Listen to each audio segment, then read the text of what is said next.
Hey guys, welcome back to the Homestead Adventure.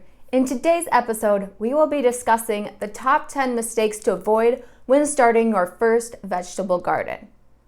Now, the first mistake is starting too big. And I will tell you this over and over and over again. Start small, especially for your first garden. If you've never planted before, you really want to start small and then you can grow from there.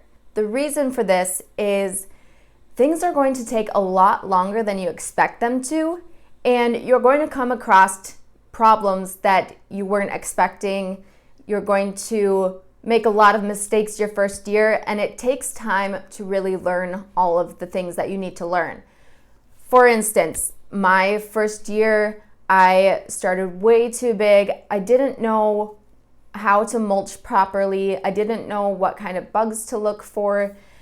And I didn't realize how long weeding would take.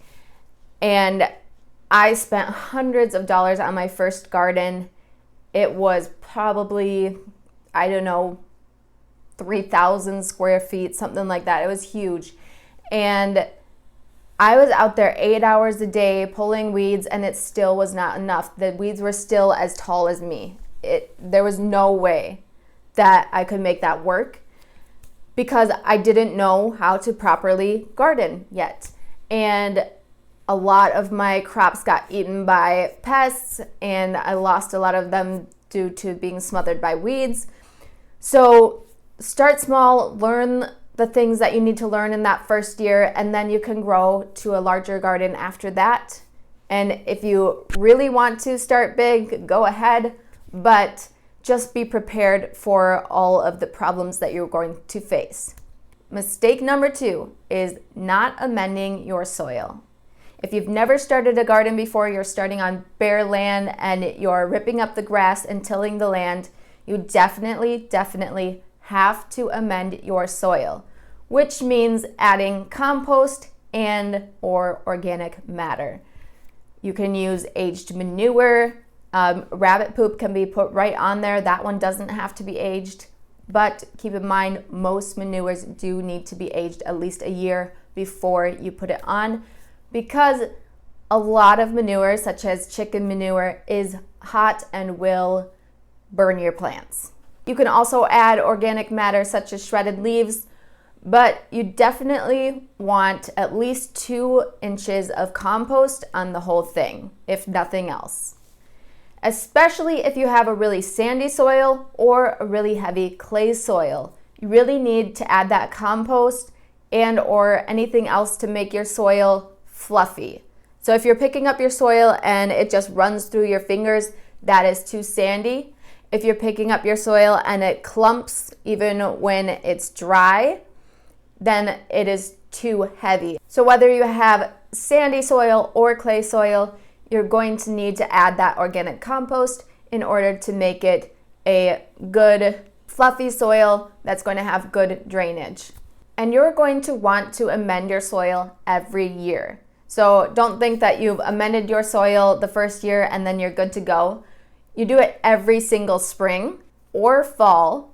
And the way you do that is, like I said, at least 2 inches of compost and or other organic matter such as shredded leaves and aged manure. And you're going to mix that into the soil, water it thoroughly, and let it sit for several days before you plant in the spring. Mistake number 3 is planting everything at once or not planting at the proper time. There is a difference between cool weather crops and warm weather crops. If you want to learn the difference between cool weather and warm weather crops, I do have a podcast episode that you can go listen to. I will post a link in the description below if you want to learn more about those. So if you're planting your cool weather crops too late, they are going to really suffer in the summer heat, and most of them are going to bolt. And bolting means they're going to send up flowers and start seeding before they're ready to harvest. So things like broccoli will definitely bolt when it gets above 85, 90 degrees Fahrenheit. Things like carrots will become a little more bitter in the heat, And just most of your leafy greens, they're going to be bitter in the heat if you're planting too late. So cool weather crops are going to go in the ground earlier than warm weather crops. Now your warm weather crops are going to go in later, after all danger of frost, and when the soil is warmed up to at least 65 to 70 degrees Fahrenheit. That is when you plant your warm weather crops, because they will not tolerate cold and they will die as seedlings if it gets below 50 at night. So that's one thing, is knowing the difference between your cool and warm weather crops, when to plant. Another thing with planting all at once is if you plant things like your lettuce all at once, then it's all going to have to be harvested all at once. And lettuce can't really be stored, and you're going to have to eat a lot of salads at once, and a lot of that's going to go to waste. If you are planning to can your food and you have to harvest 10 beds of carrots all at once, it's going to be really, really stressful and really hard to can all of that at once, and you're going to lose a lot of your harvest. It's going to be really stressful trying to can everything at the same time. So it really helps to succession plant, which means planting a few one week, waiting another week, planting a few more, and that way you get to pick your harvest throughout the summer or fall, whenever that plant's harvest is. Planting all at once also goes with overplanting. So if you are planting food for your family and you plant 10 tomato plants and you get pounds and pounds of tomatoes every single day, and you're not eating all of those tomatoes, a lot of that food is going to go to waste. So your first year is going to be kind of learning how much each plant is going to produce. So this is something that you're going to learn more over the years, how much that you need to plant and when you want to plant those things.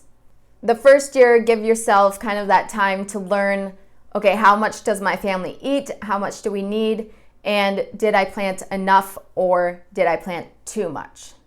Mistake number 4 is planting too close. You do not want to crowd your plants, because they're going to be soaking up the nutrients in the soil. They are going to soak up all the water. They're going to shade each other, and your plants really need room. Things like carrots. If each carrot gets 1 inch of space, and that's plenty for carrots because they grow straight down. But if you're not thinning out your carrots and you've got 10 carrots in the same hole, it's going to produce really stringy, small carrots. If you are planting a big zucchini plant and you're planting something like eggplant next to it that needs a lot of sun, your zucchini plant is going to shade your eggplant, and your eggplant will not do very well. If you are planting something like squash or any other vining vegetables and it says give them 6 feet of space, give them 6 feet of space, because those are going to take up a lot of space, and if you plant them too close, all the vines are going to get tangled and your fruit is going to suffer. So each plant will need a different amount of spacing. Make sure you're looking at your seed packet. Every seed packet should tell you the spacing requirements of that vegetable, and make sure that you give them that space that they need. Mistake number 5 is watering too little, too much, or at the wrong time of day. So let's start with watering too little. Some plants need a lot more water than others, and some plants really don't like a lot of water. Things like aloe and cacti and orchids, they only like to be watered once a week or less, and some of your other plants want water every single day. However, your seedlings, when you're planting seeds, it needs to be consistently watered every single day. You always want your seedlings to be moist, not drenched in water, just evenly moist so that the seeds can germinate. Another thing is you do not want to water in the hot sun. You don't want to wait until it's noon and it's 80 degrees out and you're pouring water right over the leaves. For one thing, if you're pouring water on top of your plant, on the leaves, the sun is going to scorch those leaves and it's going to damage your plant. So you're going to want to water under the leaves, just right at the soil level. Also, if you're watering during the day when it's really hot out, the water will evaporate off the surface and it won't get deep into those roots. So you really want to get out there early mornings and water thoroughly in the morning before it gets too hot. Mistake number 6 is not giving your plants enough sunlight. Most plants will need full sun, which means you don't want any shade around your garden area. Mostly you're going to want sunny southern exposure because that's where they're going to get the most sunlight, is on the south side of your garden. So if you have tall plants like corn or trellised peas or things like that, you want to plant them on the north side of your garden so they don't shade your other plants. And you don't want any tall trees or bushes on the south side of your garden, and that's going to shade your plants as well. So you really want to give your plants full sun. Some of your cold weather plants will tolerate some shade, especially if it gets too hot, but for the most part, you want your whole garden in a full sunny location. Mistake number 7 is letting the weeds take over. Now, most people won't just sit back and say, I'm just going to let the weeds go and hope for the best. Most people are going to want to be out there and pulling those weeds. But that kind of goes back to mistake number 1 of starting too big. And if you don't have enough time to be pulling those weeds every week, then it can take control very quickly. So you definitely want to be going out there at least every other day and pulling the weeds, and you really want to be pulling those as soon as you see them when they're small. That way they won't get really big and start, sprouting seeds, and they just spread really fast if you don't get to them when they're small. Also, your weeds will soak up the nutrients in the soil, they'll soak up the water, and they will shade your plants. So a great way to organically stop the weeds from coming through so fast is to mulch your garden.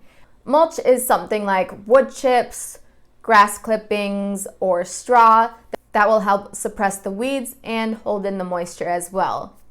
The best mulch that I have found personally is grass clippings. So when my husband mows the lawn, I go and collect the grass and I put it right on my garden. Now, if you're doing this, you want to make sure that your grass is not sprayed with anything. I use all organic practices, so I don't spray my lawn with anything, and I really recommend the grass clippings. It's worked amazing for me. Last year, I only weeded my garden 4 times the whole year, and I got very little weeds. No mulch is really going to stop the weeds, but it will slow it down significantly if you're using the proper mulch. Mistake number 8 is not taking care of pests. So no matter where you live, you're going to have pests in your garden, which are harmful insects that will eat your crops. And it can also mean rabbits or deer that come in and eat your crops.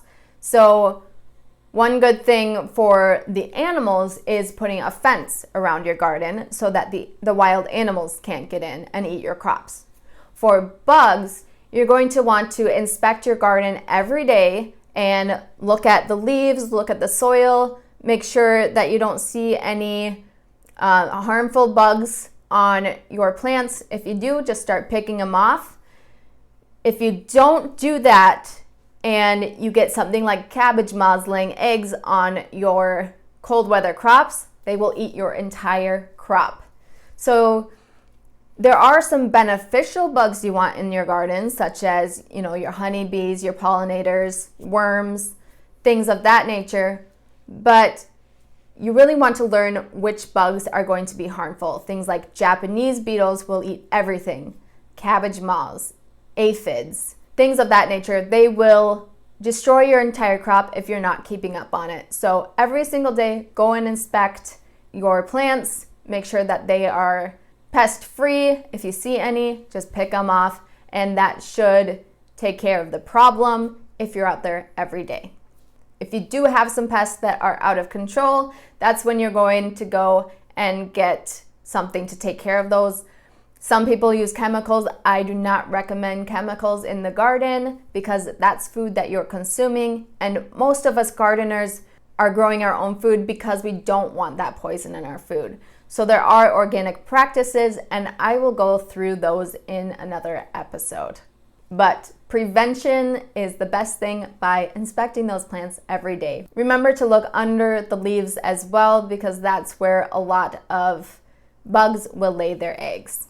Mistake number 9 is using too much fertilizer, using the wrong fertilizer, or not using fertilizer at all. So I'm not going to dive deep into fertilizer in this episode, but some plants will need different fertilizers than other plants. And some plants may not need fertilizer at all if your soil is really good to begin with.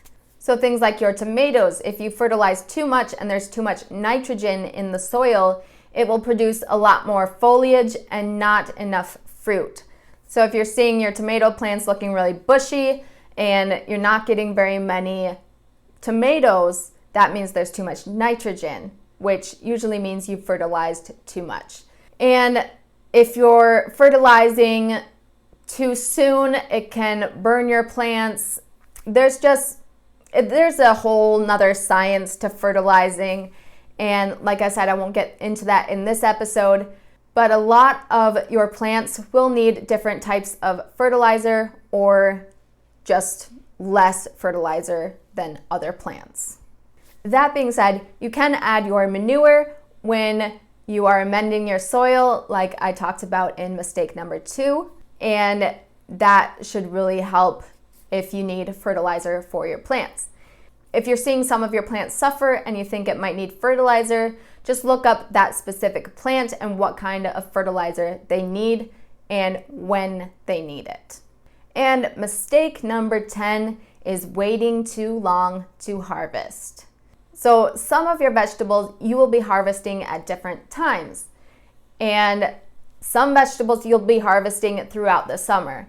Things like peppers and cucumbers, if you are not picking them consistently, they will stop producing. So as soon as you see a ripe cucumber, you want to pick that and it will continue to produce more cucumbers. As soon as you stop picking, they will stop producing. And then if you are waiting too long to harvest, some of your plants will start rotting on the vine as well. And this one's not vegetables, this is fruit, but things like pears. If you have a pear tree, pears get picked before they are ripe, because if you let them ripen on the tree, they will rot. So you just need to learn when to harvest each plant. Things like lettuce, if you let it go too long, it's going to get really bitter. There are also things like nuts. If you wait too long, all the squirrels will come and eat all of them. So it's just really learning when to harvest each plant. This also goes back to mistake number 3 of planting everything at once. So if you have a lot to harvest at the same time, then you might be waiting too long to harvest because you just have too much to do at once. So you really want to plan out the timing of your garden. Make sure that you have enough time to harvest when harvesting time comes. So there we have it. Those are the top 10 mistakes to avoid when starting your first vegetable garden. If you want to learn more about gardening practices, you can check out my podcast, The Homestead Adventure. It is on Apple Podcasts, Spotify, and Google Podcasts. So go ahead and check that out. Thank you so much for watching. I hope you enjoyed this episode, and I hope to see you on the next adventure. Bye, guys.